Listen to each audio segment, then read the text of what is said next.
Are we excited, patriots? All right, what a time to be alive. What a time to be an American. I'm honored to be here. Thanks to Matt Schlapp, Dan Schneider, and all the amazing people, especially the volunteers that make this event the biggest conclave of conservatives in America. Now, I've been asked to talk about Russia, and I might talk about Russia, but I might talk about something else. Let me tell you a story first, because everybody likes a good story, and it will help you understand where I'm coming from and how I understand the threats to America today. My parents escaped from communism.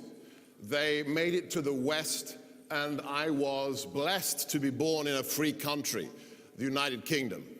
And despite being born there, we would vacation every year in France. And I want to tell you about an event during my childhood that changed my life forever.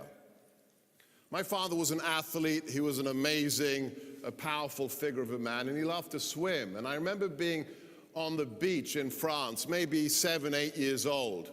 And I was playing on the sand, and my father comes out of the sea, and I noticed something. I saw, for the first time in my life, I saw on his wrists these deep white lines. And I thought, my dad's not old enough to be wrinkled. What's that? So I said to him, Dad, what's that?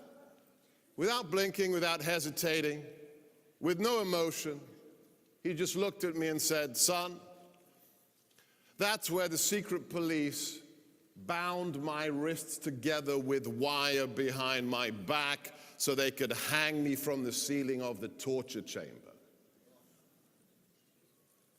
That is the threat to America. At that point, I knew that socialism isn't just theoretical, it is a real threat. Now, why does this connect to the topic I've been given today? It connects because Russia, we have to remember, is run by a former KGB colonel. That's the kind of person who would be torturing freedom fighters like my father in the basement of the headquarters of the KGB. That's the reality. There's a lot of fake news out there about Russia, but let's look at the facts.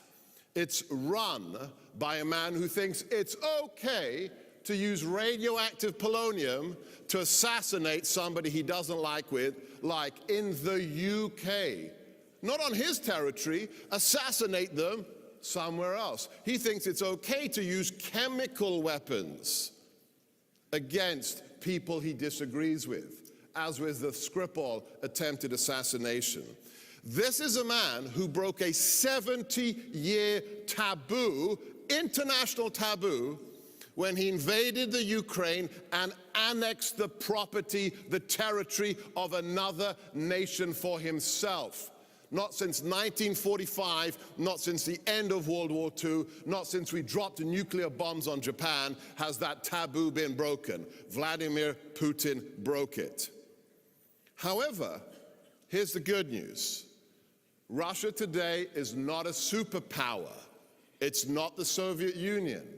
Thanks in part to the President of the United States, who's driven energy prices so low that that one-horse town Russia, which runs on gas and oil, is in deep, deep trouble today. And let's look at the reality. We just had this rat-fink Michael Cohen try to get the president in trouble yesterday, but on my radio show, I used the soundbite, and I think I'm going to use it probably every day for the next year. Michael Cohen said, "No, sir, I have no evidence of Russian collusion with the president." Thank you, Michael Cohen. Why? Because there wasn't any. I was in the Oval Office with the president. It was May or June of 2017, just the two of us. And I was in there for other business, but suddenly he changed the subject, looked at me, he got that laser eye look he does sometimes, and he said, they will find nothing because there is nothing.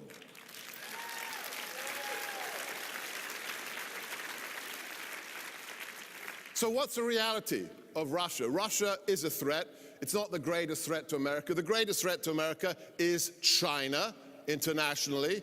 China has a plan to displace America as the greatest, most powerful country in the world by the 100th anniversary of their revolution in 2049. Don't take my word for it. Read it. It's not classified. It's called One Belt, One Road. Go to your favorite search engine, and it better not be Google.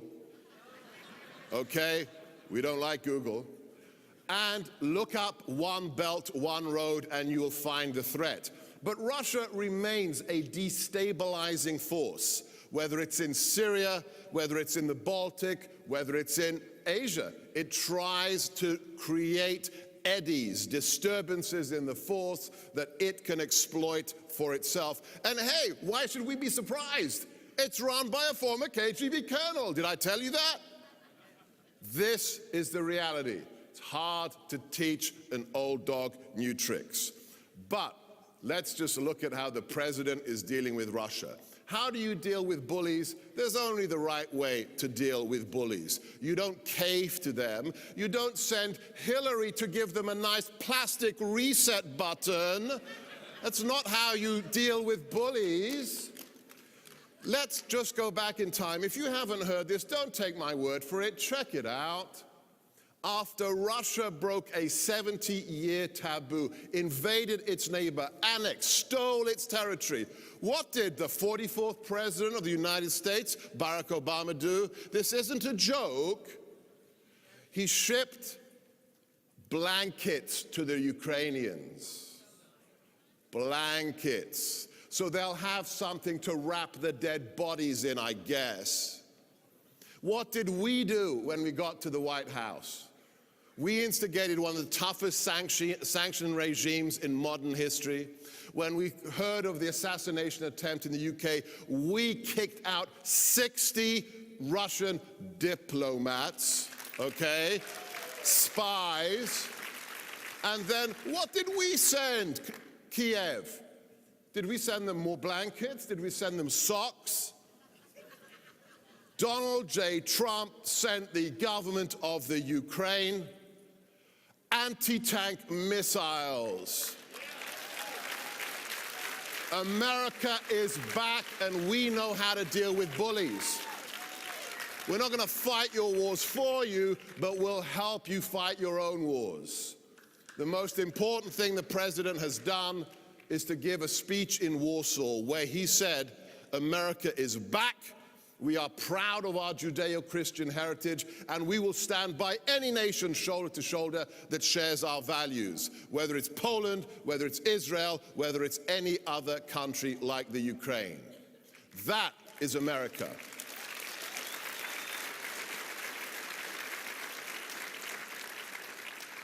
Now, let me cheat and talk about what I really want to talk about. Dan? No, he's not here. Good. Matt? Not here. Okay. There is a connection. I'm not stretching it. There is a segue. Russia will be dealt with. We will put it back in its box, just like President is dealing with North Korea, playing hardball, just the same way he's dealing with Iran and all the threats that face us.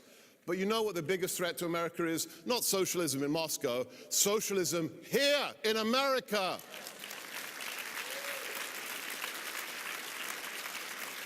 According to the amazing Victims of Communism Memorial Foundation, they did a poll last year in which they found that 52% of American millennials would like to live in a socialist or communist America.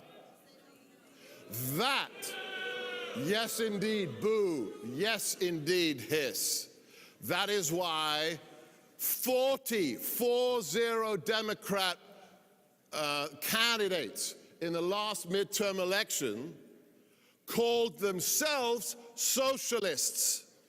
That is why Alexandria Ocasio-Cortez has introduced the Green New Deal, which is which is, remember this one, use it, it's a watermelon. Green on the outside, deep, deep red communist on the inside. They want to take your pickup truck. They want to rebuild your home. They want to take away your hamburgers. This is what Stalin dreamt about but never achieved. You are on the front lines of the war against communism coming back to America under the guise of democratic socialism, which is just a PC term for communism. I want everyone to take to heart Donald J. Trump is never going to let it happen, and as he said to Congress, America will never be a socialist country.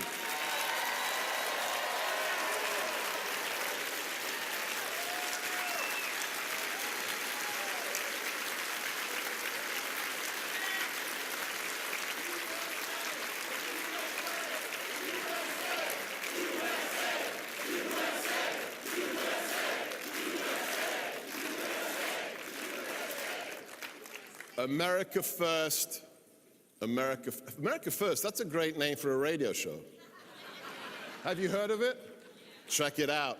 America first, America always. God bless all of you. Can I ask you a favor before I go? The boss always likes this.